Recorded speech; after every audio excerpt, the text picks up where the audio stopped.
Jesus Christ, Manny. All right. Good afternoon, everybody. We're just going to give it a moment or so, let a bunch of people come in. We've got a large audience today, so we're going to let them all kind of come in and find their place here. I see numbers still going up. That's always a fun sign. All right, so let's go ahead and kick off, and we'll catch everybody up as we get through the intros here. So thank you everybody for coming on today to our final webinar of 2018. God bless us all. Going into 2019 strong, we've got a whole new list of topics, so stay tuned for those. But we are done with 2018, and this is our final webinar. We try to do this every year. And this year we have Dean DaCosta with us. These are a few of Dean's favorite things, so it should be a fun one. We're going to go live. We're going to go away from the PowerPoint slides today, so we're going to do live demos. Dean's going to walk us through everything that he's doing and show us a lot of great things. You see, this is Dean here. He's the angel today, right, Dean? Oh, okay. You said so. Yeah. Okay, so housekeeping items. Before we kick off, I want to run through a couple of things. Everybody is in listen only mode, which means you can hear us, but we cannot hear you. We are recording. So I know we have a Q&A session that we're going to run through here, but there is a questions box on the right-hand side on your panel. Feel free to drop all of your questions in there. We, depending on the flow of questions, we may wait until the end. We may pick some and get them in during the webinar. We just kind of judge the flow of that. Because we do have a good audience today. But we are recording. So after the webinar, you will receive a link with the recording of the email. There will be no slides today, but you will get the recording.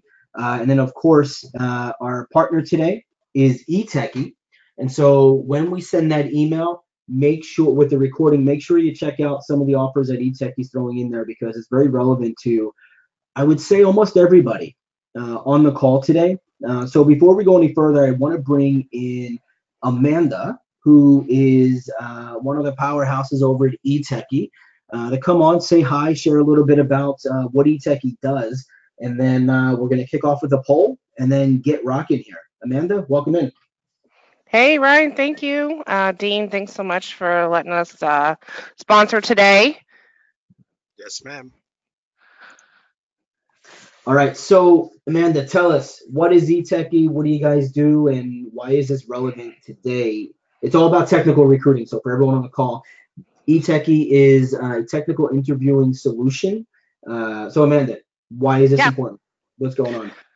Yeah, eTechie essentially is your interviews as a service platform where you can come in and hire a freelance technical expert with role and stack match to screen your candidates so that you can have 100% certainty that the hiring manager is going to be satisfied with the candidates on your shortlist. So that's what we do. We basically match you with folks that like to interview, that have heard of candidate experience and know the legal do's and don'ts of interviewing, and can properly validate that candidate for you. Yep. So Amanda, as you're talking, I just launched the first poll. Dean, I launched the poll. What is your biggest challenge when interviewing technical candidates? So I know we're going to get through a lot of tools today, a lot of demos, but take a moment. If you're on the call, obviously you are because you're hearing me, take a moment, complete the poll because that's going to help direct some of our conversation today. So if you recruit technical talent, go ahead and complete that. We'll give it another, say, 15 seconds, 20 seconds or so. Amanda, just for everyone on the call as we're completing the poll here, what types of companies are using eTechie today to help with their technical interviewing? Companies who hire 100 or more IT professionals a year, both corporate as well as staffing agencies. So anybody basically high volume dealing with technical candidates, they work with eTechie. So they want to have certainty. They want to reduce the time that's wasted by the hiring manager on unqualified candidates. So those are typically good fits for us and the type of clients that we see. Right. Okay, good. So on your screen, everybody, you should be seeing the results. Dean, can you see the results or no? Yeah, I got it. I can Oh, see you it. good. Okay, good, good. So we had just about 57% of the audience today run through. So probably just about that many are straight technical recruiters. And it looks like there is a clear winner, determining if what they're saying is true. Dean, talk about that, because you and I were just talking about that. Yeah. When you're interviewing technical people, most recruiters, sourcers, staff professionals aren't super technical. So when they sit there and tell you, well, yeah, I used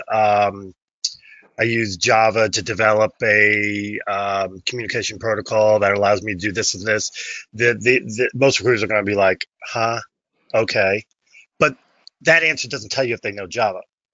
And if you try to give them a technical question like, how many lines of code would it take you to write code that would give me the third integer to the right in a 10 integer line? They can say 8, and you still are like, huh? And the weird part is the lines of code will vary depending on what language they use. And by the way, you can actually do it in 3 lines of code if you use the right language. And so that's why it's tough. And there is so much technology out there. I mean, I have a computer science degree. I program. I've had a network certification. But even I can't be sure about everything they say because there's just so many languages and so many protocols and so many that, I mean, there's Go, a language that's been around a couple of years. I don't have a clue what it does, how many lines of code it would take to do anything in it. Why? Because I haven't had time to really do anything with it. Plus, I haven't had a need to yet. So it is tough. That is without a doubt the toughest things to determine whether or not what they are saying is really true and really accurate. And that's why having a tech screen is really important. That's something in most of the companies I've worked at that are corporate. I always like to have a tech screener. I can tell within reason, but I can't tell totally for every single technology that we might want because I don't know everything. Nobody does. I know guys that have been programming Java since Java was invented, but if you ask them a question about Hadoop, they're clueless because they don't know Hadoop. They've never bothered to get to it because they don't need to. And so it's really, really tough. And what's worse is sometimes when you ask a tech question, unless you're really paying attention, the person you're asking is on their computer probably looking up the answer. I've caught several people doing it. And so it's tough. It's really, that's easily the hardest thing, which is why I like having tech screeners. It just makes more sense. Yeah. So Dean, as you were talking, I just went and launched the second poll. Do you feel like you need a legit sourcing platform to be a great sourcer? So I know you can't see the results yet, can you? No. Okay, good. I didn't post them up yet. Let's leave it for another 5 or 10 seconds or so. Where do you think this is going to fall? Curious to get you before I post the. I'm going to close them right now. Well, I think part of the problem is you needed to define what you meant by a platform because when it comes to sourcing, there are different things. No, just a sourcing. Let's just say a sourcing tool platform that allows you to go source your general sourcing platform. My experience has been that probably 65 to 75% of recruiters out there need one because, frankly, they can't do Boolean to save their life. And it came up split, so that should tell you something. Oh, wow. 56% voted in that. It was only up for about 40 seconds or so, but 50-50 exactly. Check that out, right? So I think that, so this is probably, let me hide this down now. We're going to kick off. So let me, before you do that, let me say something. I will bet you money the 50% who said no are really feel like or think they are really, and they may be really strong with Boolean and research and that kind of stuff. And the 50% who said yes probably aren't as strong. And that's usually the reason why. The people who aren't as strong need the platform to help, and the people who are really strong really don't. I'm going to once we get into it, I'll give you a perfect example because it's one of the things I want to talk about anyway. Yeah, perfect. So guys, so we're going to kick off. We're going to get this thing rocking. Dean, I'm going to make you the presenter right now. So Cool. You guys are all going to see a little glitch. We're going to transfer this over to Dean. He's going to take control, and then we're going to kick off. So Dean, it is yours. Okay, which screen do you guys see right now? Are you seeing the one with the Seahawks or the one with the Google? We see the one with Seahawks and about 80,000 icons. There we go. Now, do you see the Google one? We see Google. You're good. You're on. Outstanding. So, going along with what he just put up there, one of the things that I've always said is there are two types of sources. There are data or recruiters or staffing professionals, whatever word you want to use. Database sources and real sources. And the reason I say that is because a lot of agencies, especially when they get people, they train them on the minimum they need to know, which is usually how to search their ATS or CRM, how to use Monster Dice Career Builder, and how to use LinkedIn. That's it. That's all they teach them. And that's fine, except they can't really go anywhere else because not everybody has LinkedIn. Not everybody can afford Monster Dice or Career Builder. And your ATS CRM, while definitely the first place to go because that's where, you always start simplest, isn't going to have everybody. And sometimes you're going to hit people you're working with that don't want to see the same people they've been seeing over and over and over and over again. And so that's why I thought that was rather interesting. The way it came up. And I'm not putting anybody down. I mean, everybody had started. When I first started recruiting and sourcing, I didn't know how to do Boolean and all that stuff. And I didn't have any training initially. It was 3 years after I'd been a recruiter before I finally got training. I was thrown into a desk and said, do it. So that doesn't surprise me. So one of the things, and I brought LinkedIn up because one of the things that I've been reading about on Facebook and hearing a lot about is LinkedIn. And the reason is because LinkedIn is doing what LinkedIn does. And they're charging you more and giving you less and telling you some stuff that is erroneous. Example one is they don't allow fake profiles. That's untrue. And actually, if you look at the terms of agreement, they actually admit that they did. Number two, they have 500 million individual users. Yeah, that's also erroneous because there are people with multiple profiles. There are people who are fake. There are people who don't have enough information to know what they even do. There are people on there who are no longer with us. They are dead. I know about 400 people on there that I know are dead. And so the 500 million really isn't 500 million. It's 240 million. And if you take out people outside the US and Canada, it's about 130 to 140 million, give or take. But the point is, why are we, and no matter what they tell you, the most you can see is 80%. You're not going to see everybody. The most you will ever see, no matter what version you buy, is 80%. And then, of course, you're subject to using in-mails, which gets, according to them, a good in-mail reply rate is 18%, which if 18% is a good reply rate, not an interest rate, just a reply rate, then that means to fill one position, if you have a 3-to-1 interview ratio, you're going to have to talk to somewhere in the neighborhood, somewhere in the neighborhood of about 2,000 people, and you can't do that because you'll get banned because that's too many. So they kind of have you in a catch-22. There are ways to search on LinkedIn and do things in LinkedIn without needing to pay for it. And I am going to show a little bit of that today. And so we're going to start with that first. And this is one of my favorite things because I think this is one of the coolest things out there because I can't understand why people don't do it more often. I'm going to pick on Java developers because, frankly, I just like picking on Java developers. But if somebody has something else they'd like me to pick on, please put it in the notes thing. And then Ryan can let me know because I'm not really paying attention to that. I'm letting him do that. So I'm just going to X-ray in there. But the difference is I'm going to add in an email domain. Well, let's see, there's 53,000 people who are Java developers who have a Gmail email address right there in their profile. And I can now use either Data Miner or ZapInfo to grab all of them. And I have boatloads of people to start contacting. And I'll pick Seattle just to narrow it down to a specific location. I'm in Seattle. Now, I should put Seattle or Greater Seattle area, but either way, it should come up. And I've got 2,790 people. Well, if I have 2,790 people that I contact that are Java and I have their Gmail, I'm getting a couple hires out of that, several hires out of it, as a matter of fact. And I'm not signed into LinkedIn. I'm not in LinkedIn. LinkedIn can't do anything about this. The only way they can stop this from working is if they close door, and if they do that, they become Monster and Career Builder, and they're a job board, not a social site, and that violates their terms of agreement. And so they can get in trouble for it. And if they decide to change it to say that's what they're going to do, that's fine. Except these things have already been indexed. So you can go to the Wayback Machine and still find all these people. I've done it many times. When I find somebody, when I'm looking for somebody and they said, well, I made myself private, no problem. Wayback Machine has you. At one point, your LinkedIn profile was public, and the Wayback Machine has it. The Wayback Machine takes incremental snapshots, basically, and indexes the entire net several times a day and then keeps it. So if something was there one day and then a week later isn't there anymore, don't worry about it. It can still be found. No matter how hard you try, you cannot totally wipe yourself from the internet as long as you know where to go and how to find it. So there you go. And if I was finding something really hard to find where I wasn't getting as many people, so let me add in Hadoop. Oops, let me spell it right first. Hadoop, Pig AI. I hate. Oh, that's Pig, not Pig. That's Pib, not Pig. That's okay. We'll change it to Pig. Okay, so I got 22. Let's say I need more than 22. No problem. I got 22 there, and I'm only going after one. Let's try. What would happen if I change that to Outlook.com now? Once I learn how to spell. This is what happens when English is not your first language.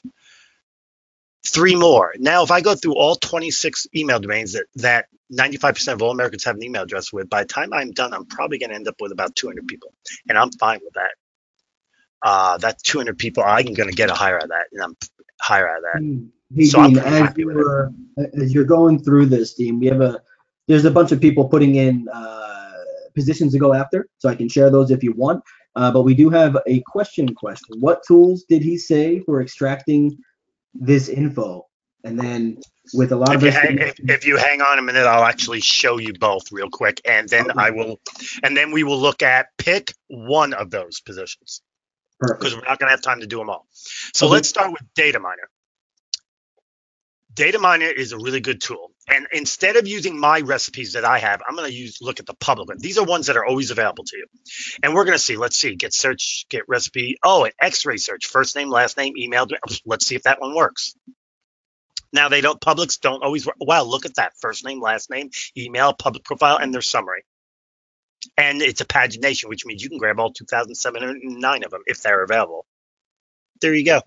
Now, not all of them have Gmail email addresses here. That means they're buried somewhere in the summary, and you'll still get them. It's just they're buried, and they can't, and the tool couldn't pull them over. There you go.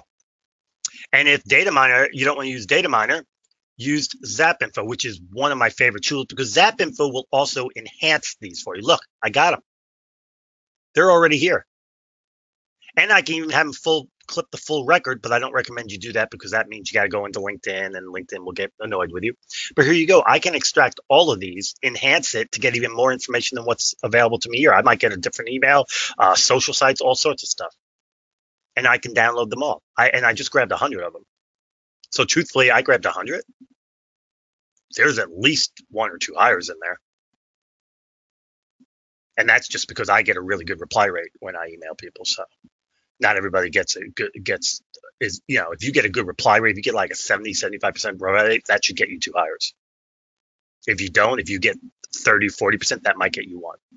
Everybody's different. Some people are good at writing good emails. Some people aren't. Some people's social presence is so robust that people want to reply and connect with you. Some people's social presence isn't.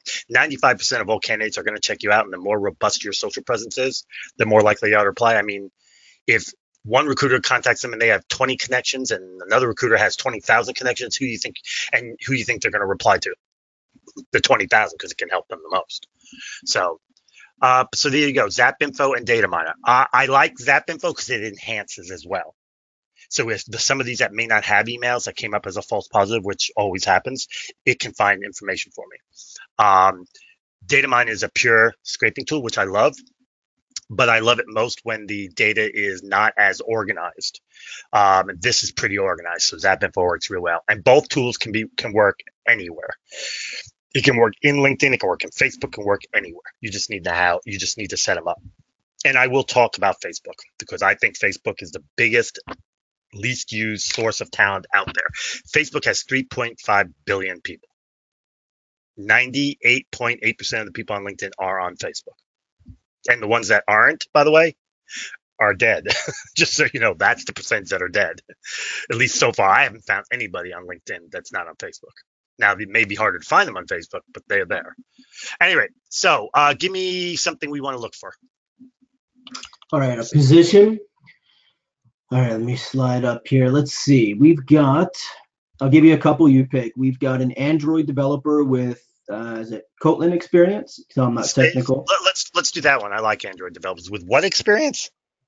Oops, where are we at here? Hang on. Kotlin. That Kotlan. Is that right? Yeah, well, they spelled it with an I, but yes, It's spelled what with an I? instead of an A. Okay, well, let's spell it right and make sure, because, well, actually, okay, let's see what happens. Yeah, there's 34.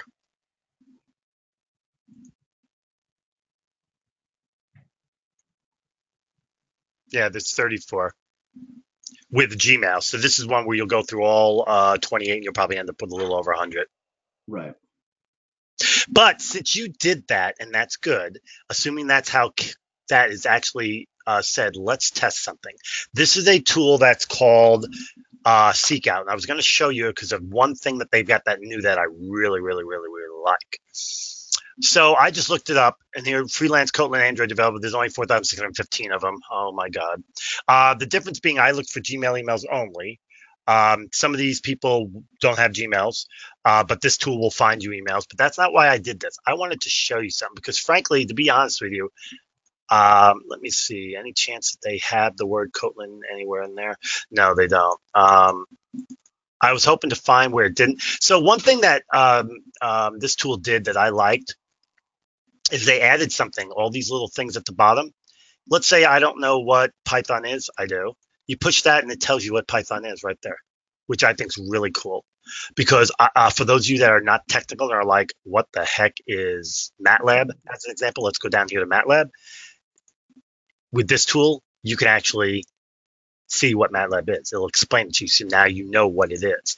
I was hoping that Caitlin would have been, yeah, there we go, would have been one of the ones mentioned, but I think because it's a primary word, it won't show up here, which is fine, I guess. No problem. Yeah, so there you go. Another thing about this tool that is interesting is you have power filters, which are pre-constructed strings. So you have all these pre-constructed strings for nearly everything. And I can tell you right now, I've tested them all. They are really good. I just got through using them for a big project and I was like, wow. Remember I told you there are about, let me clear this, about 130 to 140 million LinkedIn profiles in the US and Canada. They have 134.8 million. They may have almost all of them. And that's what public is. Public is basically what they did what I did with my X-ray. They just X-rayed everybody out of LinkedIn, grabbed them and put them in here and enhance them to create all this. It will find you contact information. You can download through CSV, upload to a CSV. They have GitHub. Same thing, except they've only got like, I don't even know how many, 13.1 million. And then you have other social sites you can search all from right here. And unlike some, they don't take you out. They don't do an X-ray and basically open up Facebook for you. They actually bring the people in for you.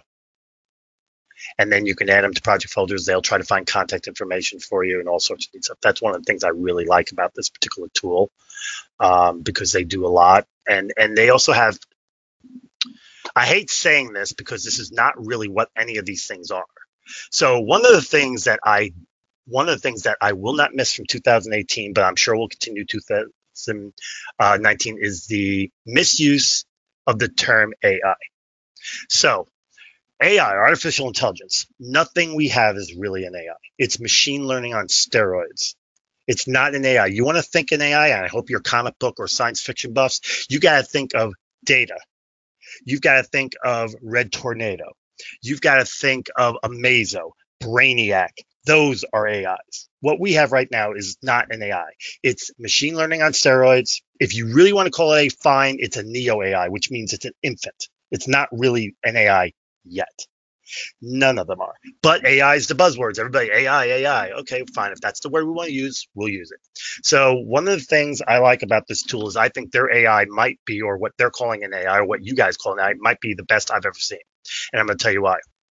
I'm just looking for Amazon software engineers. What it did is went into its entire database, including GitHub, looked at every single person that works at Amazon that has a title of AI. I mean, excuse me, software engineer. And it instantly looked at everything they have in common. Okay, they all seem to come from these types of schools. They all seem to have these degrees. They all seem to have come from these type of companies, from these locations.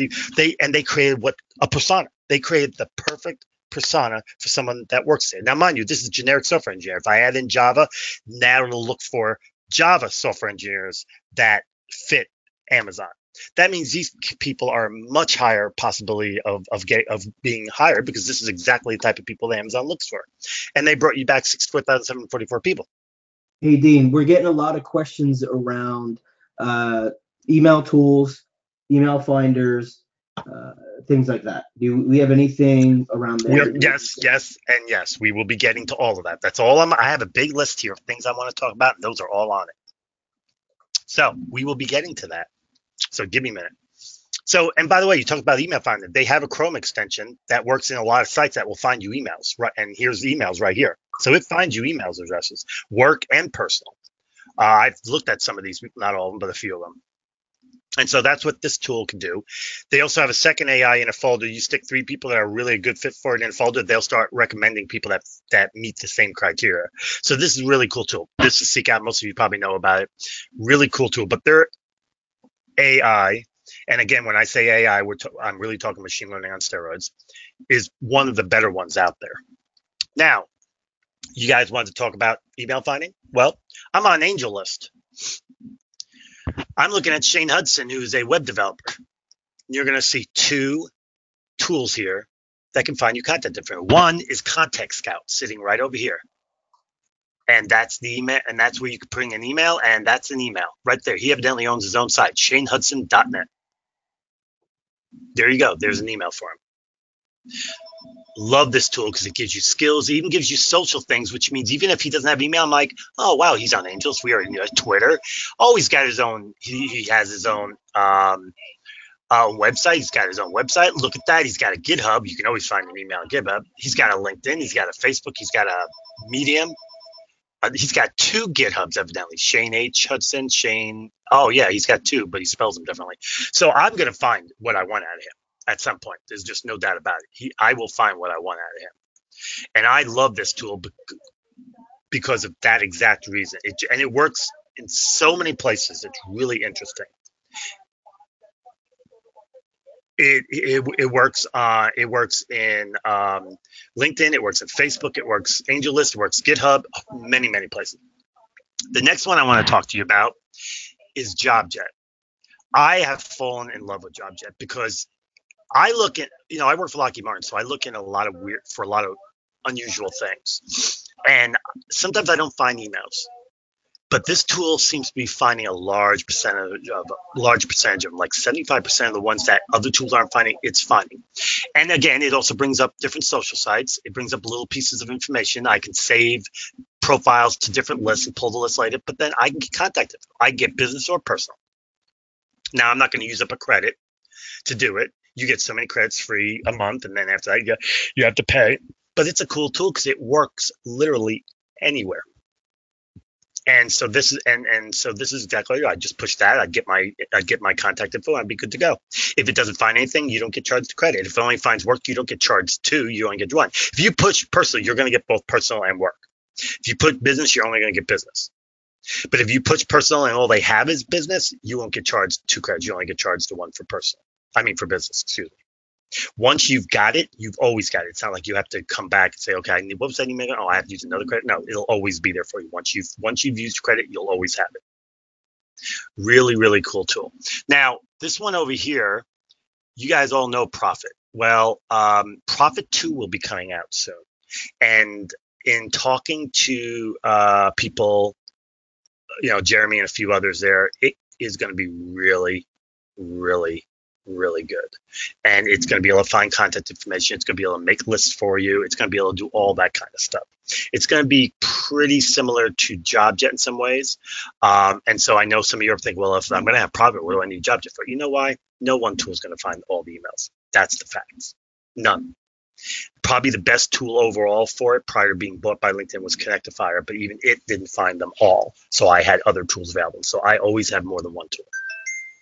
And I'm really happy with having more than one tool. So if I can have Profit and I can have this tool and I can have JobJet, I'm usually going to find most of the emails I want. And then I also have Namira, but Namira only works on LinkedIn and LinkedIn and GitHub, so it won't work here. But I always recommend having more than one tool.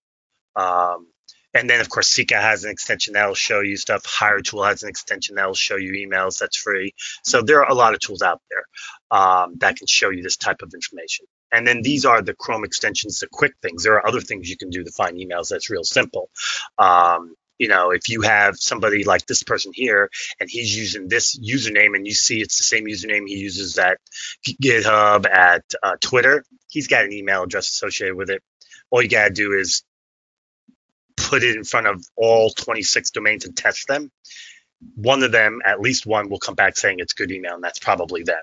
90% of the time it's going to be Gmail, by the way, especially if they have a GitHub account. It seems like Gmail is very prevalent on GitHub. So I hope did that answer the question, Ryan? Both questions? Yeah, I think so. There's also another one that just popped in there. What was the tool's name that you mentioned before? Oh, and I just lost it. Before JobJet. Do you remember? I think it's when you first came on. Seekout? No, after Seekout. Zap Info? Not Data sure. Miner? Yeah, Data Miner?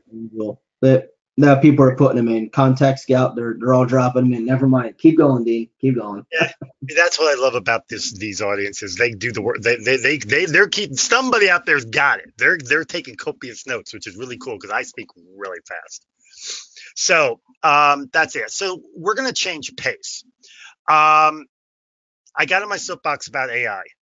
One of the things I am super, super, super, super happy about is that 2018 became the coming out party for OSINT, open source intelligence.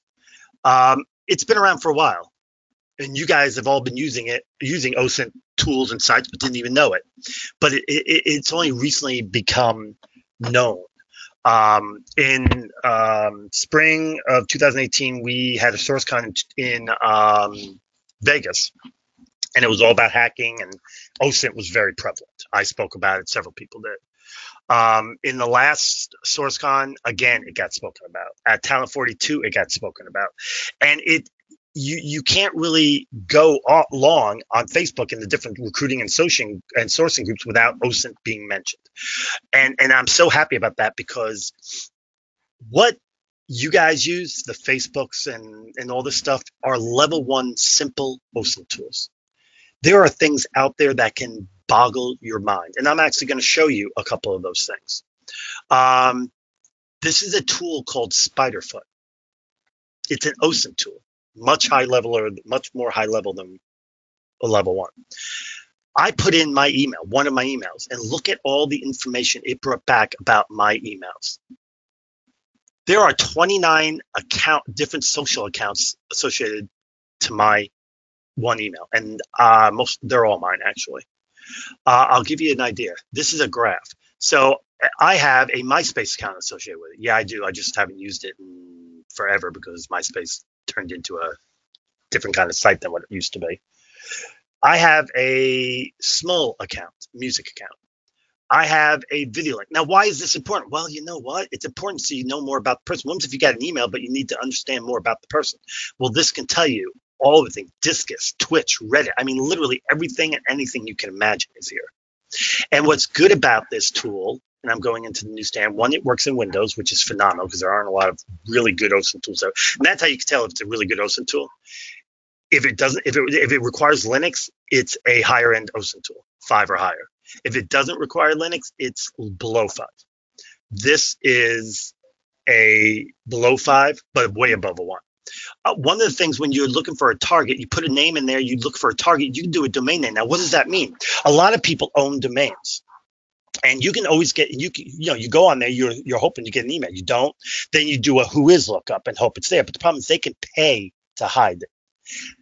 It doesn't work here, because what these guys do is so much more than just who is. They do who is, but they check like 120 different places, and they can't pay to keep all that information off of all those places. And so when you put a domain in here, like I put a domain in here about 2 weeks ago that who is couldn't find anything on, because they obviously paid to hide it. It found their name, their phone number, their address, and their email. And so that's where this can come in really, really handy. Most serious OSINT tools, this and higher, are not tools you use every day. They're only tools you use when you have to. Basically, it's the last, it's the only thing you can do. But you can search by domain, IP address, host name, subdomain, subnet, and email address. All right from here, and it'll do exactly what I did with my email and find you all this information. Email addresses, hacked email, human name, public code repository, search engines, web content. The funny part is this hacked thing, it's been hacked 3 times. It was hacked 3 times by me. And I know that. So I thought that was funny. I hacked it on purpose because I wanted to see if this would work. And I hacked it from another machine using Linux just because I wanted to see if it would pick up that I did it. And it did, which is really cool. Public code repositories, which should be my GitHub or my Stack Overflow, I can't recall. Search engine web content, so it's got some web content on me. Don't even know. Let's see, what did it do? Meta, Dean, DaCosta. Yahoo. So it searched from Yahoo. It found my profile on Yahoo, which is cool. And then this is just the graph. This is a really cool tool. I don't use it a lot, maybe a couple times a month, but it hasn't failed me, and that's what's cool. And so this is really, really, really cool stuff. And the reason why this becomes important is with the next trick I'm going to show you. Pastebin is an interesting tool. And the reason why it's an interesting tool is because of this. I'm going to put in my email, one of my emails. I got boatloads of them like everybody else. And I'm going to do a search. Now, what it's doing, Pastebin is a pasting tool. So basically what that means is people will copy things and paste them in here and to use later, and then they keep them in here. Well, enter P for present. This was a webinar being hosted by somebody, and it was HireTool, as you can see right there. And these are all, now HireTool is a sourcing tool, so most of the people on it are going to be recruiters, sourcers, staffing professionals. And look at how many people I got. So if I'm looking for a recruiter, sourcing, staff professional, I just got 61 people. And that other tool I just showed, Spiderfoot, if I want to know more about these people and I can't find it the easy way, I just stick it in there and let it do the work for me. Now, most of these people I'm going to be able to find on my own, but there might be 1 or 2 I can't. And so I just copy, stick it into that tool, and let it do the work for me. Now, you're probably saying, well, that's great, but I don't really need that. Well, let's try something else. Let's try Black Hat. Black Hat is a hacking type conference. Wow, look at that. We got a whole bunch of stuff on Black Hat. And I can tell you right now, and I don't recall which one it is because I've actually already done this. One of these has a boatload of emails in it. And they're all hackers and really, really, really interesting developer types. I would need to look through them all to remember which one. To remember which one it was I looked at because it was a while ago. Well, here's some emails right here, so maybe I don't really even care. I mean, I know these guys are hackers or developers and stuff like that. And if you read through here, sometimes you can even find out what language. Sometimes you can't. But if I'm looking for a hacker, I just got 2 of them right here real quick. Well, one of them right here real quick, along with the phone number. And I know he's in the U.S. based on the phone number. So that's one of the cool things about this Pastebin tool that I really like. But again, if I can't find more info on him based on this everywhere, I'm just going to go ahead and stick it into that other tool and let it find it. But you notice I also have this person's Skype. I got their email, Gmail, and Yahoo. And we already know his name is Robert Graham, obviously. So there's enough info for this person. I can find them pretty easily, I bet. But it's a really cool site, and you'd be surprised the amount of information that you might be able to find here. Let's try something I haven't tried yet. I love trying new things. Let's just do Black Hat email. There we go. Now, this is mainly going to be people who have talked on Black Hat or doing something on Black Hat about emails. Let's try something a little different. Let's try 10D. Now, I haven't tried these. Some of these are brand new to me. Oh, wow, look at that. We have 2 attendees lists.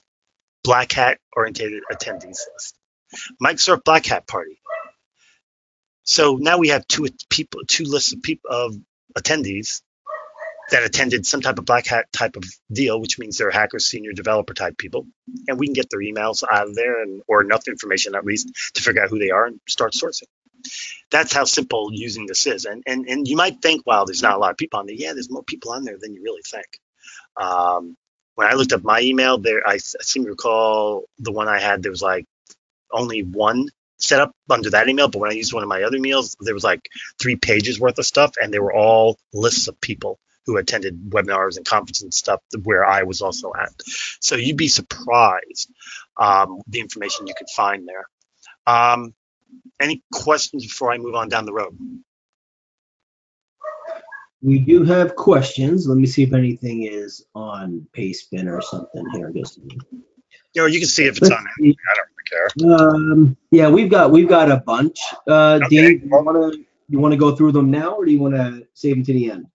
Let's go through them now, because if we wait till the end, I might not remember what I was talking about. Okay. You got to remember, I'm old. Memory is not one of my better things. Quickly go through OSINT. Okay. OSINT stands for Open Source Intelligence.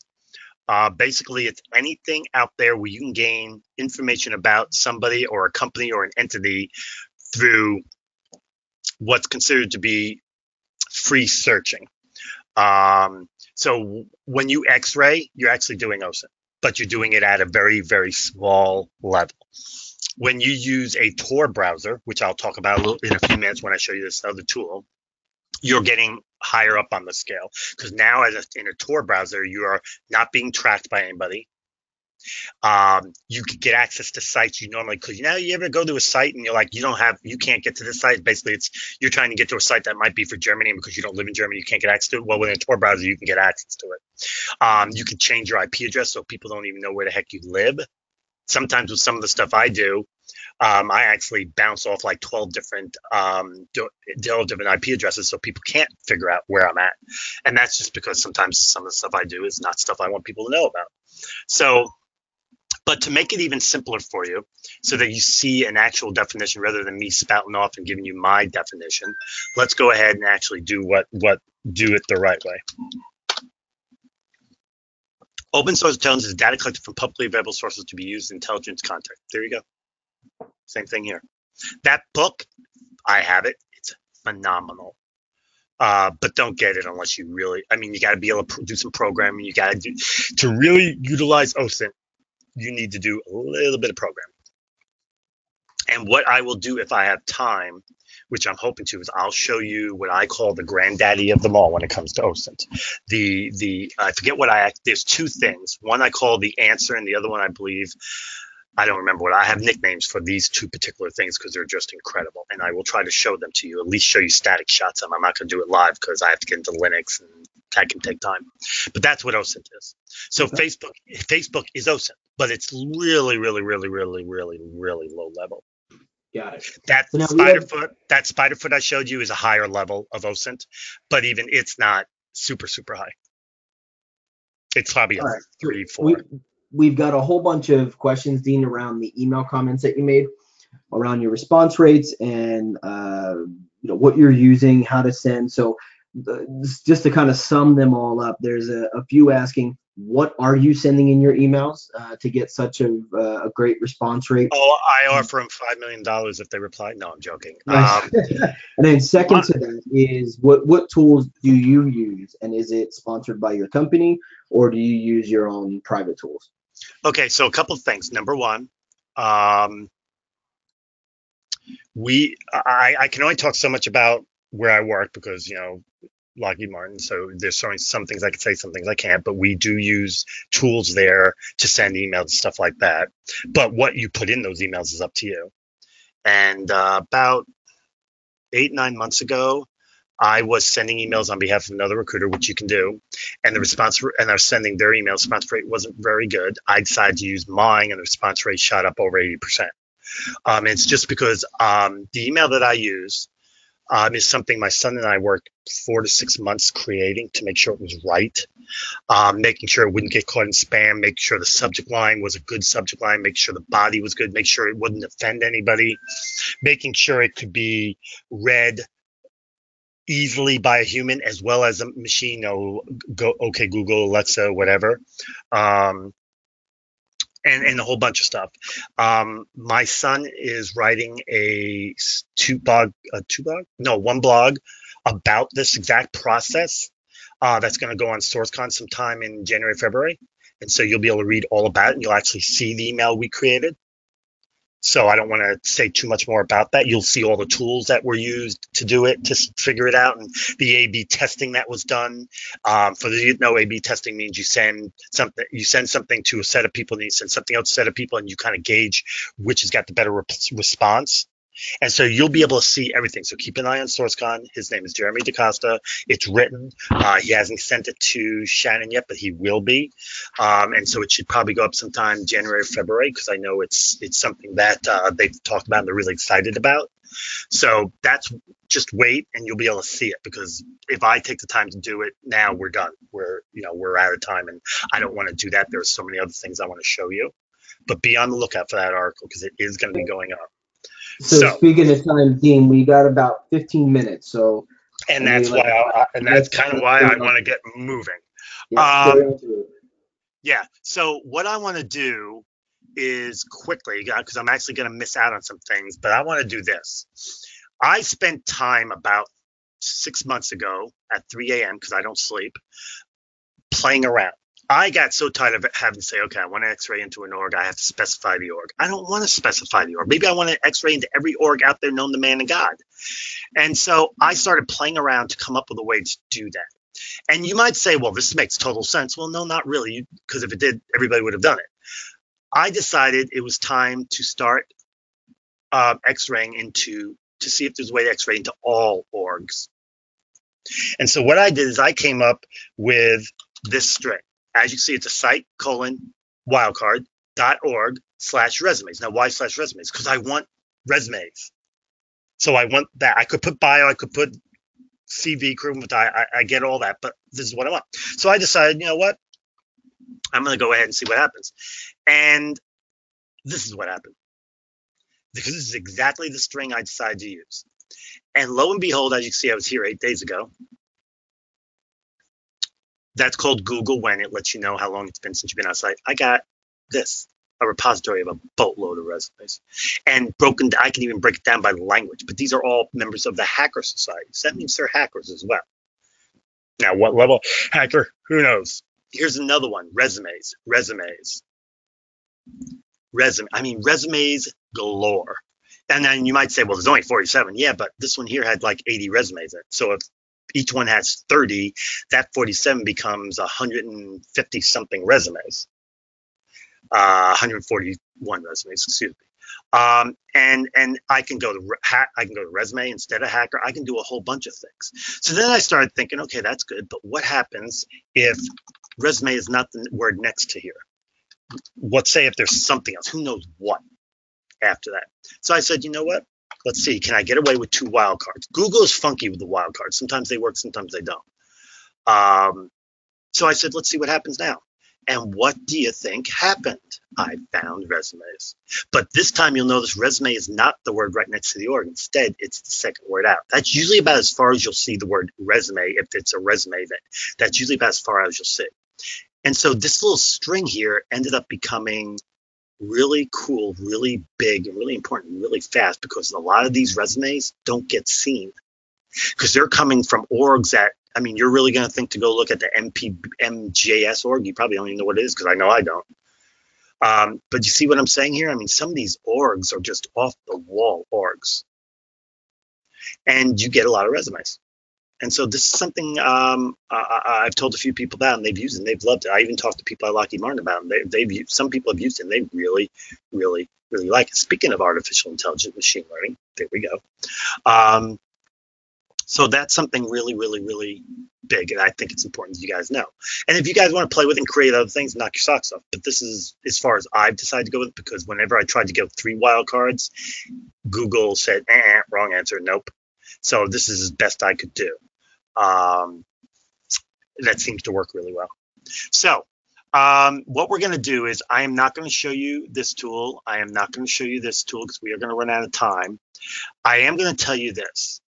Keep an eye on Facebook, any group you see me in. Sometime in Q1, I am going to be sharing something really big. It's going to be free. It's no big deal. It's not a program or anything. It's going to be pages that you could save that are going to have over 1,000 custom search engines, all the big sites and tools and stuff you can use for sourcing, as well as some OSINT stuff. And the way I'm going to be doing that is using something called Start.me. Start.me is a cool thing that allows you to basically customize your start page with anything you want. I collect comics, and one of the things I did is create a start page to allow me to find comics. And I never thought about using it for recruiting.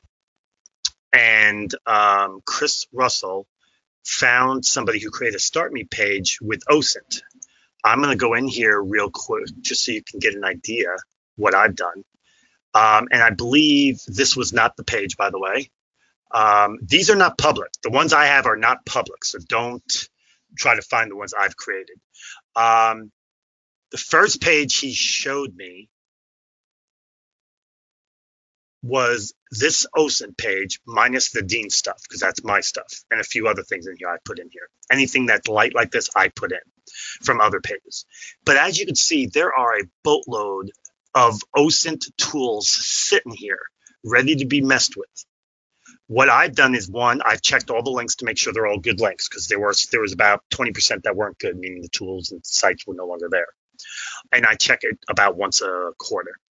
And then I started adding things in here that I liked, that I really thought was important, that are things you could use. Mug shots, Facebook scanner, all sorts of neat stuff. And then I found other OSINT sites, as you can see. I've saved some of the full OSINT sites. And just last night, I started, instead of saving the sites, because some of it was redundant, I just started grabbing the different pieces that I said, wow, I don't have anything big on Bitcoin, so I'm going to bring Bitcoin in here. Now, you're probably wondering, well, why would I care about Bitcoin? Because if you're trying to find somebody, ones if they are doing something with Bitcoin, now you can find them. Hacking info, dark web links, that's places that you guys should not be going. I'll explain that to you soon. A company's information, search the dark web again. So that's links, this is searching information. I mean, just a whole bunch of stuff. And I've created a page, which I'm not even close to done getting right. Once it's done, I'm going to share it, which means you're going to be able to find it. And I'll tell you exactly how that'll work, because that will work via this page. I forget who found it. When I first found this page, or somebody brought it to my attention, I believe, actually, there was only about 40 custom search engines on here. Basically, what was on here was these categories here that all have the G, not the CSE 1, 2, 3, 4. If they have a G, they were on here. If they have something else like that G or this R, that means I put them in there. Or this stuff up here, I put them in there. It had 40. Well, I had over 1,000. And as you can see, I have this many custom search engines that I've either created or others have created that I've found, and I found them and decided to start adding them. I'm in the process of naming them so we know what they are. Instead of just custom search engine or the big long link. Once I'm done, I'm going to put them into categories. And once this is completely done and I've got them all in categories, and you're going to find there's going to be more than one that can do LinkedIn or more than one that can do GitHub, because one, they do it differently, and two, they do come and go. I will share this page. So you'll have thousands of custom search engines to start messing with. And then the other thing I'm going to be doing is this, SSAR, Staffing, Sourcing, and Recruiting. I'm not even close to done. This is going to be released, and it's going to, and as you can see, everything is categorized, and it's going to have everything, every site, every tool, Chrome extension, everything that I have that I use that I think are really cool, including Start Me pages you might want to keep an eye on, available for you.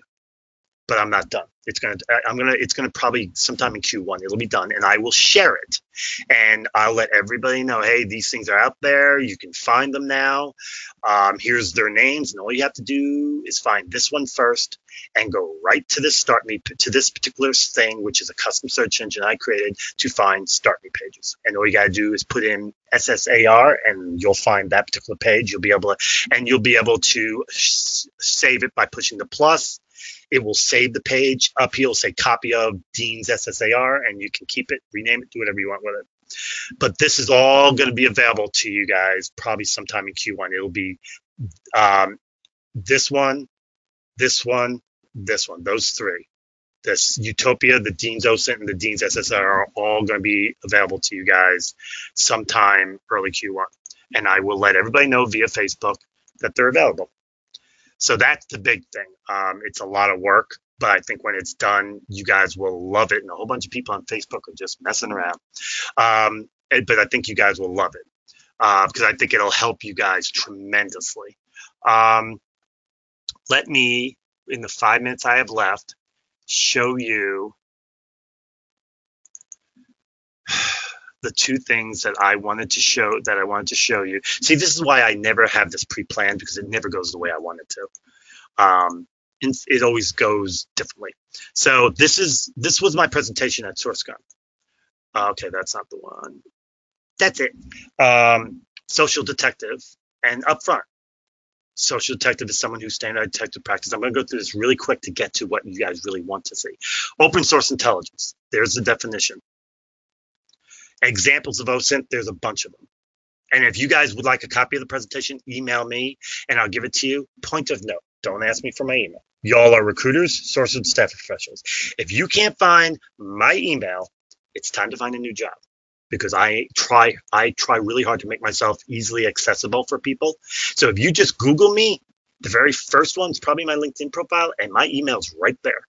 So just help me out. A Tor browser protects you by bouncing communications around a distributed network of players run by volunteers all around the world. It prevents somebody from watching your internet activity, allows you to gain access to sites you wouldn't necessarily have. Parrot, that's what a Tor browser looks like. Now, social detective, real simple. Chris Hawtrey. I'm on his page, nothing there about him, but over here, as you can see, I notice his URL says Chris Hawtrey, his name, of course, Chris Hawtrey. Amazing hiring, shows his GitHub, Facebook, Twitter, blah, blah, blah, blah. We follow the breadcrumbs to Facebook. Not a whole lot there, except profit shows he has his own website and a whole bunch of places. So notice, this is what you get. We go to his website. There ain't nothing there. However, we have his domain. We go to his domain, and look what shows us. It's right here. His email, his phone number is all right there, plus his address. Now, notice, however, his name was Chris Hawtrey. His email was chris.hawtrey.gmail. If we would have used our email permutator, you'll notice right there and put in his first name and last name, one of the emails it would have found was his first name dot last name at Gmail. If we tested it, that would have come out as a good email for him. So we were going to find his email one way or the other. It's just a matter of which way. If you want to copy the email permutator, email me and I'll give it to you. If you've already got it from me in the past, email me again, because I added another page to it to help us find emails from alumni programs. A lot of people nowadays, they get their email from the college they're in. It's their alumni dot whatever their name of the school is, and they keep them and they keep an eye on them, especially in the last 4 or 5 years. The newer generation, millennials, I guess they're called. I don't know. It seems like that changes. But anyway, so I created another page to help you figure out what those are, so this way you can get them quicker. And that's it. The email permutator has all these different versions of emails: work emails, personal emails, everything. Now, this all started with the one that says 45 plus. That was not by me. That was Glenn Cathy who created that. But I created all the sub ones after that because I felt like that one was great and it does a great job, especially outside the US. But there are so many permutations, it's a bit of a pain, especially when the most common ones are usually right 95, 98% of the time. So I created other ones that can do it based on usernames, based on their name, using the 26 domains, all sorts of permutations of it. So I kind of expound on it, but that came from Glenn Cathy. So I'm not taking all the props on that. I just made some tweaks to it to make it a little better. Email testing programs, Twofer, email check. I like Twofer because you can do it in mass and they tell you if it's good. They can tell you what percentage it is. They can do work emails or personal emails. So I like Twofer, and so it works really well. After that, I like Email Checker because not only will Email Checker tell you if it's right or wrong, if it's wrong, you can go in there and see what's going on with it. My son Jeremy was trying to find the email addresses for people that work at Mars Candy, and no matter what he did with Mars.com, it came back wrong. So he used that one and opened it up, and that Mars one said it went ahead and sent it over to a different email domain. And so when Jeremy used that email domain and tested, they were all good. So that told him why it was bad, and he was able to make adjustments and find it. And his company he was working for at the time were all trying to figure it out, and he figured it out using that email check. Great tool. Social name checks, we can check social names like Pro43, see who's using it, where it's at, and all that. Another one for that. Now comes the fun. We're a little over, so if you had to go, I'm sorry. If you stay, great. This is my favorite email tracking tool.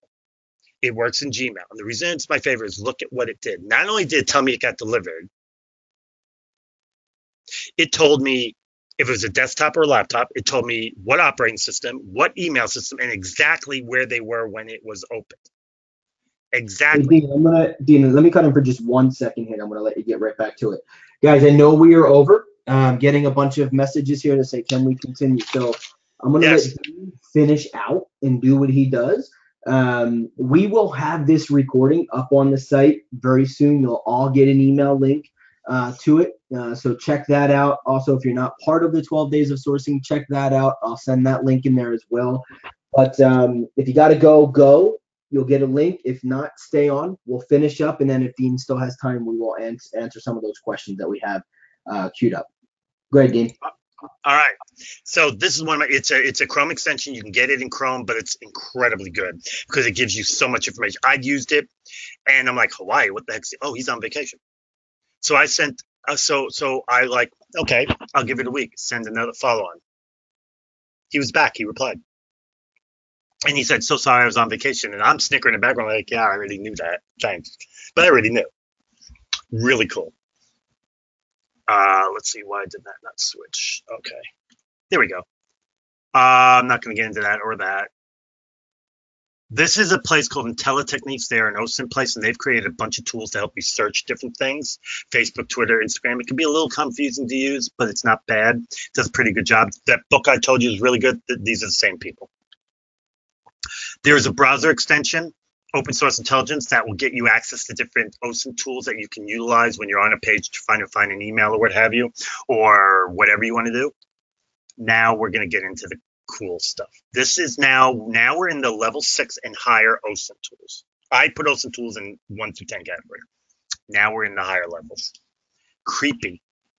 The term is so appropriate. It's hilarious. And it uses Twitter, G+, Flickr, Instagram, and a few other tools for geo-based recruiting based on your geotag when you do posts or pictures or what have you. This is somebody in Athens. We used and we traced them. And as you can see, we got everywhere that they posted anything, all over the place. We even have it right down. I could have gone further, but we got it right down. And this was Flickr to a picture of the general location of the city they are. It can actually take you all the way down to the exact address. Now, the story about how this worked for a friend of mine is he'd been trying to get a hold of, he needed to hire some testers, and he had a particular group he wanted to hire. There were 5 of them. He wanted 3. He couldn't get them to reply to an email. And he asked me, I said, okay, well, do they have Flickr, Twitter, anything like that? And they did, Twitter.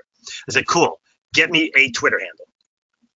So I put it in this tool and we tracked it. I'm like, okay, let's hover over each one and see what happens. The one where the most Twitter ended up being his home. The second was his work. The next was this one location. But the interesting part about it was only on a Thursday and always between 5 and 8. That's it. So I was like, what is that? Well, it was a bar. I'm like, interesting. So we did the others. Same pattern. Home, work, the same bar, the same night. I'm like, dude, they're going there every Thursday between 5 and 8 and just chilling out. Go there with a fishbowl and some kind of cheapy little prize. Get their business cards, start talking to them, and see what happens. So long story short, 3-4 weeks later, he hired 3 of the 5. And it's all because of this tool is how he was able to figure it all out. This tool is really cool, very aptly named because it's creepy as hell. Now we're going to get into the interesting parts. You've seen this before in detectives where they put all the different information up there and they try to connect the dots and see where they overlap because that's usually telling you something. Well, Maltego, I call it the great equalizer. It is the gold standard in OSINT. You can't hide from it. My brother owned a company in the 70s, sold it, wiped it totally, thought he wiped it totally off the net. And if you do a Google search, you couldn't find anything. He had about, I don't remember, 8, 10 employees. I used this tool, and not only did I find all 10 employees, their emails, phone numbers, everything, but I found the website of the company. You can't hide from this. Nothing is totally gone from the internet. You just got to know where to look. And we're going to get into that at the very end, just so you guys really understand what you're looking at when you're talking about the internet. Because sometimes I don't think people realize what it really is. But I will show you that. So here it is. That's Maltego. That's my brother. I just did a search on his name. Well, let me help you out. That's my brother. Picture. These are not my brother, but believe it or not, my brother is actually very good friends with that person, and that person's a cousin. This is his email. This is his phone number. These are actually other sites where they've looked and found information about Bruce DaCosta.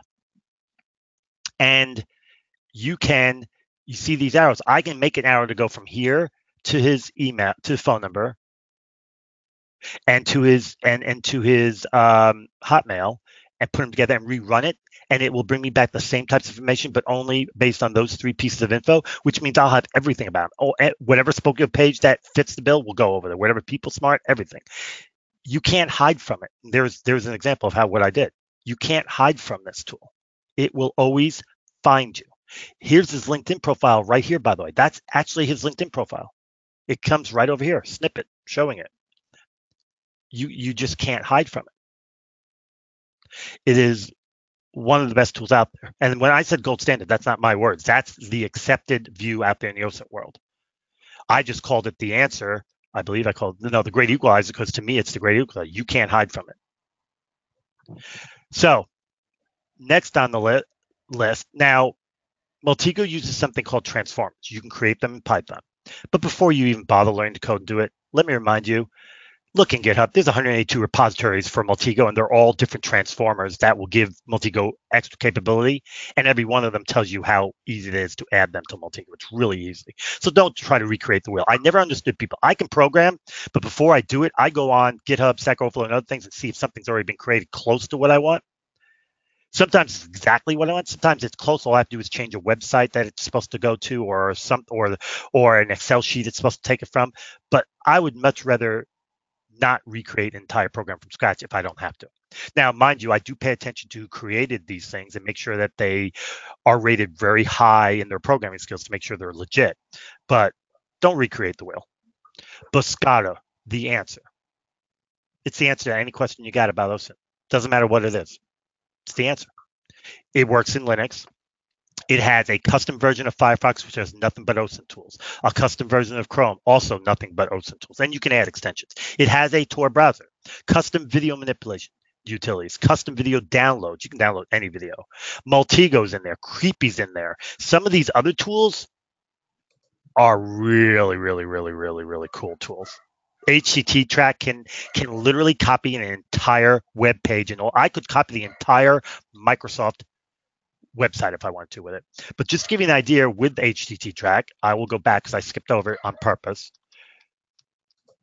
This is a site on Microsoft site where you can basically see everybody that works there. I used HTT track, and I didn't do the entire site because I really didn't feel like waiting. I only did a little bit. This is what I got. Each one of those folders is a person. When I go down here, that's an example of what you see. And you see where it says email? Well, that's coming from that right there is coming from HTT track. That's not the website. That's in here. That's the very first person. Inside that folder is also going to be a text document with the email address. And if he had social sites, it'll have his social sites. Everything you wanted to know. You can copy an entire website with that thing. So if you happen to find a website that's got a bunch of people's listed names and contact information when you go into each one, you can do that, or you can just go ahead and copy the entire website and just be done with it. So that's some of the things that you can find in Biscotto. It's just the answer to any question you got. And that's what it looks like. And as you can see, you got the creepy little detective guy back in the bottom corner. That's OSINT. This is serious OSINT. There are level 9 tools in this. You won't see a 10 because 10 is stuff you don't mess with. There are level 9 tools in here, stuff that can do some amazingly creepy stuff, stuff that can allow you to look through the camera of somebody else's computer, stuff that can actually break into computers no matter what password they're using because they're password cracking tools. There's some serious stuff in there, so be careful. Well, Now, I think that's how you're getting your high response rates, right? That's no. That's how I find people that don't want to be found. yeah. So Yeah. before we're done, because we're pretty much done, but before we go, there is one thing I want to show you guys. Just Is so you guys, Biscotto is the Biscotto free? yeah, yes, Okay. you can be found on. Remember that book? It's on. You can get it right from their website. So hang on a minute. There is one thing I want to show you that I think is really important that you see. I just got to find it real quick. It's a picture, so just give me a minute here. But it's an important picture that I think. Actually, there's another way for me to show you it. That's quicker, I think, because I think he showed it. Let me go in here. And that's his OSINT. That's the second OSINT. Let me see if he has it. This is the presentation done at the last SourceCon by a friend of mine, Michael Krause, who did it on OSINT. And I want you to see something because I think it's really important that you see this because I think there's a fallacy out there in the world. So this is what you guys probably think the web looks like. This is the surface. This is the deep web. Then there's the dark web. Most of y'all don't go beyond here. A few might go in here, but not much. You're mainly up here. That's not what the internet really looks like. Not even close. That's just what most people think. Whoops. That's what the web looks like. This is where you guys spend most of your time. Some of you might get down here. Not many get up here, but none of you go down here, nor should you want to. Been there. I will never go back. Not a good place. This is where the stuff that you hear about in your nightmares happens, like human trafficking and stuff like that. You don't want to go there. This is really different. Is you and you see Tor-like services? This is where you start using the Tor browser when you get near me. I start using it here and here sometimes. Here, this is what the web really is. So when you sit there and think, yeah, I use the web, no, you don't. No, you don't. You guys use this, maybe this if you're lucky. That leaves 90% of the web that you're not accessing or using. Now, you may not have a reason to, so it doesn't matter. But just keep that in mind when you're out there and realize how little information you really have access to. Some of the tools that I showed you get you down here. And remember I told you nothing can be hid from the internet? That's because everything is down here. You can find everything down here. Nothing can be hidden from down here. And remember I said I use Linux? A lot of the tools use Linux. That's because Linux is the easiest and best way to get down here because of security, because of the ability to hide who you really are, because of all those things. All these tools use Linux because closed shell system, command line knowledge requirement, that's easiest in Linux. Microsoft's a pain in the butt to use command line. It really is. Linux is simple. And that's what the whole idea is. This is dangerous stuff. So I didn't do it to scare you. I just did it just so you guys really understand how little, we think we're great sourcers and we're internet web masters. No, we're not. I can't even say that. And I play down here. I am an ethical hacker. I can't even say that. There are guys that can do stuff down here that I can only dream of. All these hackers that break into companies and they get caught, where do you think they're playing with? They're playing down here. But what people don't realize, what they're really doing? What that hack into that company really is? It's a resume. I hacked into your company. 90% of them get hired by that company when they get out of jail to help them make sure nobody can do it again. That's what they're doing. It's actually them doing an interview, basically. Hey, look what I did. You want me to, I can help you know how to stop it. Most of them get hired. And if they're not hired by them, they get hired by the government. Our elections, this is where it started. It started down here and then worked its way up. So there you go. We're way after. Are there any more questions? These are the different types of OSINT, by the way. Geo-OSINT, human OGIN, blah, blah, blah, blah, blah, but it's, you get the idea. Yeah, any other we got a questions? bunch. Yeah, we got a bunch. I think we could. I got about 5 more minutes. I can go. So go Yeah, shoot. let's do some of these. We can just. I've answered a bunch. We can get them over email. Robert says thanks for serving, Dean. Thank you. We'll start there. All right. So we have a list, literally a list of questions, all asking the same damn thing. What is the extension that has the squirrel icon? What is the extension that has the squirrel icon? Source con. No, I'm There's joking. probably 10 questions asking that. Context Scout. Okay. Context Scout. Yeah, you guys gotta be careful because the purple squirrel is the mascot for SourceCon. So when you say squirrel, I think SourceCon. Yeah. All right. So let's make this the last one here because I think this is relevant to a handful of questions. I've got 3 minutes, so let's just go as long as I got. Yep. So how do you scrub GitHub for the email addresses? How do you scrub GitHub for the email addresses? Well, my first question for you is why are you even going to GitHub to do it? Seekout has already gotten all the people on GitHub into a nice, cute little database to make it simple for you. That said, tools. I guess they're tools that they don't have to pay for. They're looking at. Well, that you don't have to pay for. Okay, so, first of all, what's really interesting about GitHub is if you're signed in, a high percentage of the people's email addresses are already available to you. A lot of people don't realize that. Let me sign into my own GitHub. I don't stay signed into anything. By the way, free advice: don't stay signed into LinkedIn. When you're done with what you're doing, sign out. If you sign in, they can monitor and will monitor everything you do. If you sign out, they can't. That's my free piece of advice if you want to stay out of LinkedIn jail. That's one of the biggest ways to do it. So I'm going to look up Java, and I'm going to go into this one. Open Sesame, and I'm going to go into contributors. I'm doing this the hard way. There's easier ways. It's just the way I felt like doing it. Okay, I'm getting dizzy. And we're going to go into Varun. I love picking on Varun. His email's right there. It's already there. His LinkedIn's already there.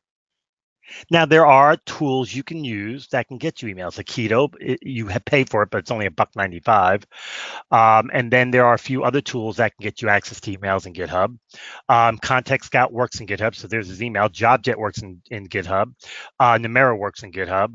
And a lot of times, notice his Gmail, Varun28. What's his username? Varun28. Remember I told you a lot of these people on Gmail, their username in GitHub at gmail.com is usually their email. Not always, but if it's not that, then it's one of the other domains. So if you get my permitter, you'll have no problem finding them.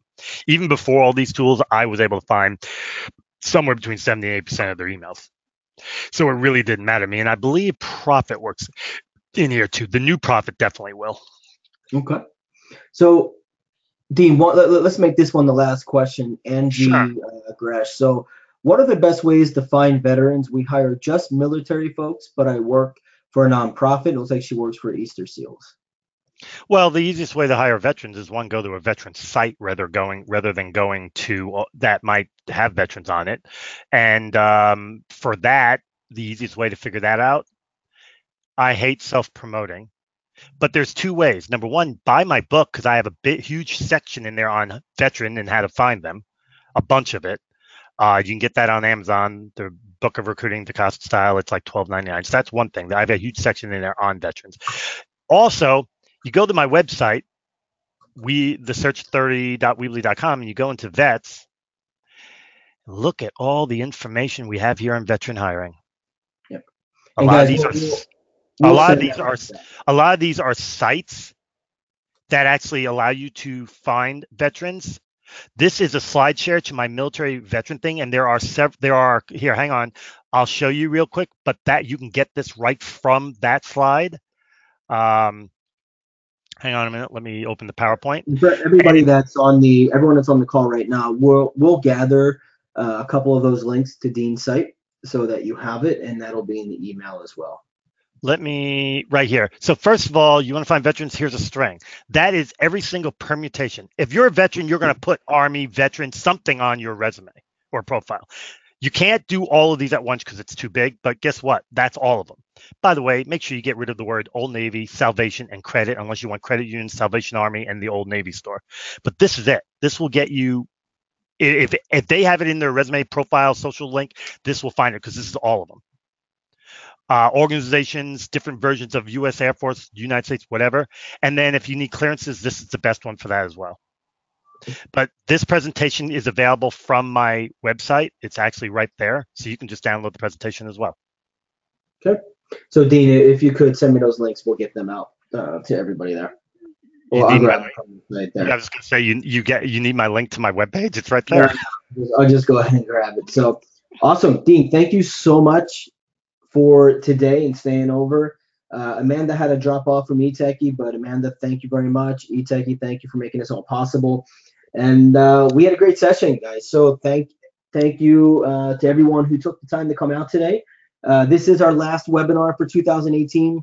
We have an entire schedule already built out and firmed up for 2019. So check your inboxes. We will get that out to everybody. You'll be able to register for them all. A quick FYI, because it just dawned on me. I probably will be doing another webinar with these guys in Q1 because I do one every quarter. Those about me pages, if we set my webinar up for end of February, beginning in the March area, I will probably have them done by then, and I will go ahead and release them so you can find them live on the webinar. All right. Well, let's call it a go. So we'll do that. So we'll have the second portion of this. We'll get some of that stuff Dean was showing earlier. We'll release out on that webinar, which would be amazing. And that's it. So Dean, thank you so much. Yep. Amanda, thank you. Thank you everyone for coming out. We will see you next time.